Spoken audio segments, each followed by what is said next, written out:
Здорово, ребят. Вот такие вот бывают красивые темплы, я даже не знаю, как на русском сказать, храмы. Вот. И каждый раз, когда посещаю такие красивые места, всегда возникает такой вопрос. А какая фин-модель? То есть почему-то, если когда посмотрите в странах, да, есть, например, и религии. Религия — это то, что вам разрешено в стране. А все религии, которые не разрешены, они называются сектами. Ну, вроде такая простая вещь.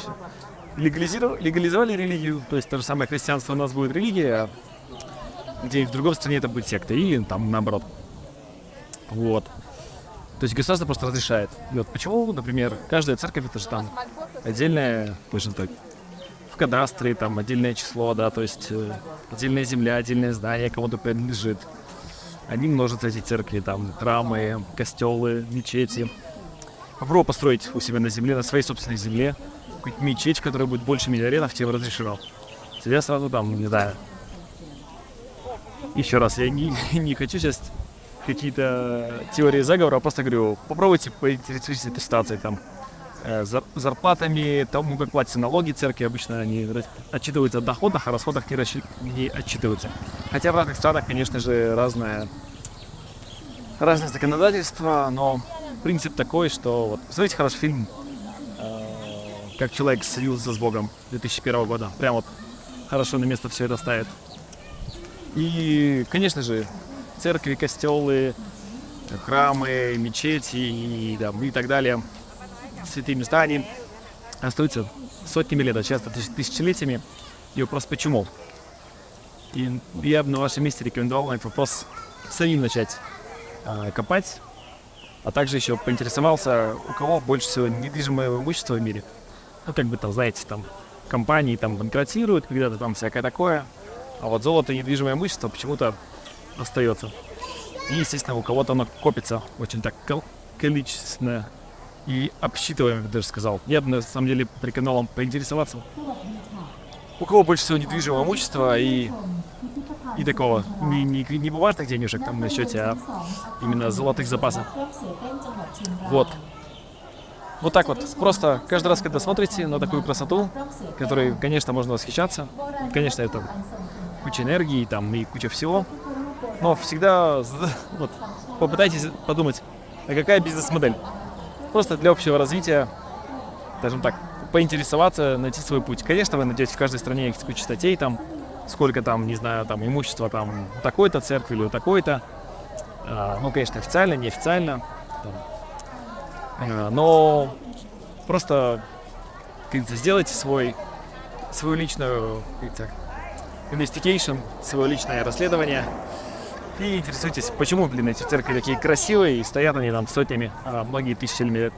И, кстати, из посещаемых мест в мире, на самом деле, еще раз говорю, остались что? Замки, да, остались какие-то природные места, то есть там водопады, горы, все остальное. Дальше остались, то, что люди создали. Ну, в смысле, природные ресурсы, еще там животные, да, то есть можно смотреть природу, можно смотреть животных, это такое отдельное, можно сказать, то, что там создали люди, это все-таки, говорю, чаще всего это какие-то там замки, остатки городов, но и больше всего, конечно, церквей и все, что с этим связано. Ну, скажем так, все, что связано с религией.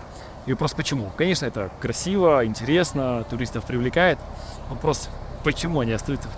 Кто-то, конечно, скажет, потому что религия, там, Бог, все остальное. А я вот предложил бы этот вопрос опустить. Не то, чтобы он там не существует, а для меня, конечно, он не существует. Но все-таки эти люди, там, все монахи получают зарплаты, они что-то кушают. И это все-таки, финансовая модель, которая кого-то питает, кому-то платит зарплату и кому-то дает жить. Вот. Просто поинтересуйтесь, как это существует. В каком-то Таиланде тут 30 тысяч темплов, храмов, да. Извините меня, это кому-то принадлежит, там, в смысле, как-то это все там каких-то там ЗАО, МОО, как-то там на чьей-то земле стоит, кто-то это обслуживает, кто-то это красит, ремонтирует. Это прям хорошо отработанная тема. Кто-то продает всякие там, вот кто-то одевается таких ребят, да, кто-то там продает всякие там украшения в храм, носит сюда водичку и все остальное. И это прям большой бизнес. Вот. Насколько большой бизнес, что, чтобы понимали, да, например, то есть работников храмов в Таиланде больше, чем доменов. Кстати, домен купить, да, там купил домен за год. То есть, ну, насколько это, ну, конечно, в разных странах по-разному, там в Китае по-своему. В каждой стране по-своему. Кстати, Тайвань, кстати, одна из самых красивых мест в мире. Раньше всегда было самое красивое, но когда посетил Таиланд, понял, что Тайвань все-таки, да и Япония, конечно, непосредственно красивая. Вот.